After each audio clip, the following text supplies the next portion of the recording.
Hi friends, எல்லாருக்கும் வணக்கம். எல்லோரும் எப்படி இருக்கீங்க? நல்லா இருக்கீங்கன்னு நம்புகிறேன். இன்றைக்கி ஒரு டிஃப்ரெண்ட்டான வீடியோ தான் அது.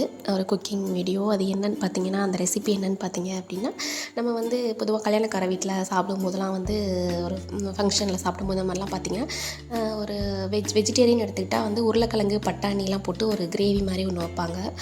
அந்த மாதிரி ஒரு கிரேவி தான் நான் செய்ய போகிறேன். ஆனால் இது வந்து பார்த்திங்கன்னா கொஞ்சம் டிஃப்ரெண்ட்டாக வந்து நான் மொச்சை எடுத்திருக்கேன். பட்டாணிக்கு பதிலாக வந்து மொச்சை போட்டு செஞ்சுருக்கேன். குழம்பு வைப்போம் இல்லையா, மொச்சை, அது போட்டு செய்ய போகிறேன்.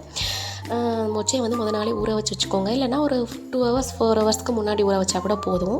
மொச்சையும் உருளைக்கிழங்கையும் நல்லா கொஞ்சம் உப்பு போட்டு கொஞ்சம் வேக வச்சுக்கோங்க. ஒரு கடாயில் எண்ணெய் ஊற்றி பட்டை சோம்பு போட்டு நல்லா பொரிஞ்சதுக்கப்புறமா வெங்காயம் தக்காளி போட்டு நல்லா வதக்குங்க. அதுவும் நல்லா வதங்கி வந்ததுக்கப்புறமா கொஞ்சம் மிளகாப்பொடி, அது கூட வந்து ரெட் சில்லி பவுடர் போட்டு நல்லா வதக்குங்க.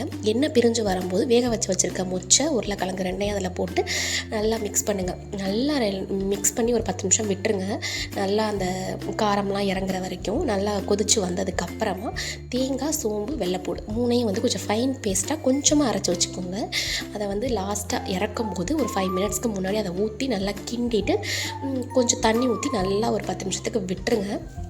அது நல்லா கதன்னு கொதித்து உங்களுக்கு பார்க்கும்போதே தெரியும்.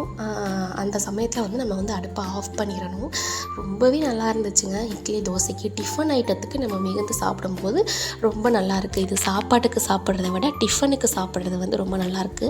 நீங்கள் இட்லி, தோசை, பூரி, சப்பாத்தி இந்த மாதிரி வந்து டிஃபன் ஐட்டத்தோடு வச்சு சேர்த்து சாப்பிடும்போது ரொம்பவே டேஸ்ட் அல்டிமேட்டாக இருக்குது. கண்டிப்பாக எனக்கு வந்து நீங்கள் செஞ்சு பாருங்கள். செஞ்சு பார்த்துட்டு எனக்கு எப்படி இருக்குங்கிறத கமெண்ட் செக்ஷனில் கமெண்ட் பண்ணுங்கள். இந்த வீடியோ பிடிச்சிருந்தா லைக் பண்ணுங்கள், கமெண்ட் பண்ணுங்கள், கண்டிப்பாக சப்ஸ்கிரைப் பண்ணுங்கள். தேங்க்யூ.